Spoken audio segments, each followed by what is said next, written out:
এই ভিডিওটিতে আমরা ভ্যারিয়েবল সম্পর্কে জানব। গণিতের প্রবলেম সলভ করার সময় আমরা এক্স ওয়াই জেড ধরে অনেক সময় বিভিন্ন ধরনের প্রবলেম সলভ করেছি, সেই রকম এগুলোকে আমরা ভ্যারিয়েবল বলি বা চলক বলি। তো সি প্রোগ্রামেও এরকম আমরা অনেক ভ্যারিয়েবল ডিক্লেয়ার করে থাকি, করে কাজ করি। তো আমরা এই সি প্রোগ্রামে কীভাবে লিখি তা আমরা একটু পরে দেখব। আমরা এখন একটু দেখে নিই আমরা এই ভ্যারিয়েবলগুলো কীভাবে ডিক্লেয়ার করি। শুরুতে আমরা একটা ভ্যারিয়েবল ডিক্লেয়ার করার জন্য প্রথমে আমরা লিখি ভ্যারিয়েবলটির ডাটা টাইপ, তারপরে আমরা লিখি ভ্যারিয়েবলটির নেম এবং সেমিকোলন।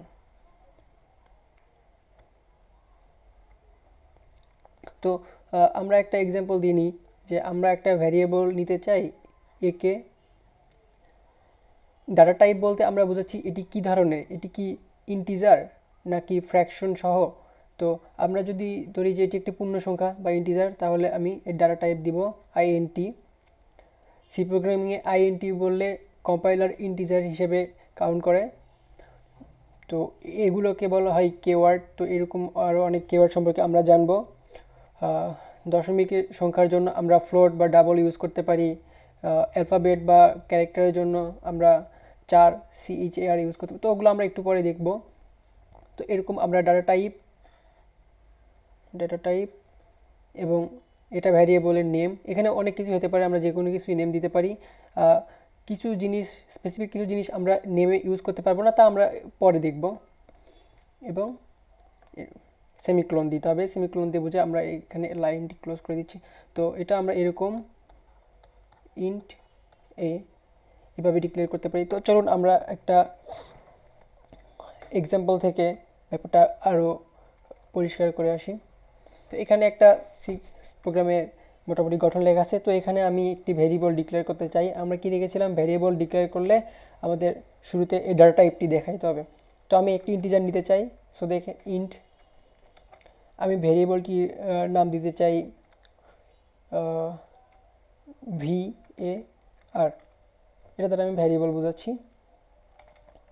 এখন আমি দিলাম VAR ইকুয়ালস টু 10। এখন আমরা প্রিন্টএফ ফাংশন সম্পর্কে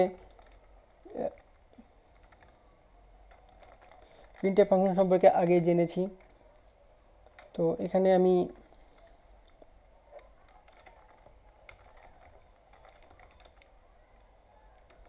variable equals to of D, এখানে আমি পার্সেন্টেজ অফ ডি লিখেছি, এটা আমি পরে বলছি।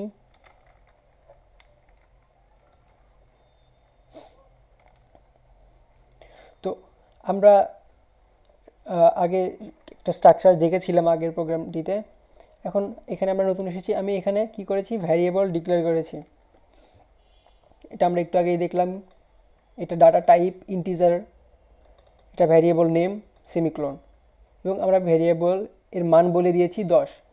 এখানে এই 10 ভ্যালুটা ভ্যারিয়েবলে অ্যাসাইন করা হয়েছে। ব্যাপারটা এরকম যে আমি এখানে বলে দিচ্ছি যে আমার এ একটা ভ্যারিয়েবল এবং বলে দিচ্ছি এটা ইন্টিজার। তো আমি কল্পনা করি এ একটা আমাদের কোনো বক্স আছে। তো এই বক্সে আমরা কোনো কিছু রাখবো। আমি বলে দিচ্ছি, পরে আমি বলে দিচ্ছি যে এ ইকুয়ালস টু, আমরা প্রোগ্রামটিতে ভ্যারিয়েবল নিয়ে কাজ করেছিলাম, VAR বলে দিয়েছি VAR ইকুয়ালস টু 10।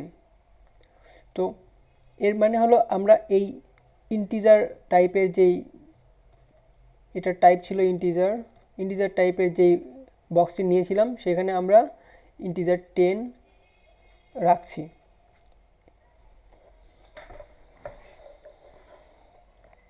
তো এখন আমরা আবার আমাদের কোডটিতে ফিরে যাই।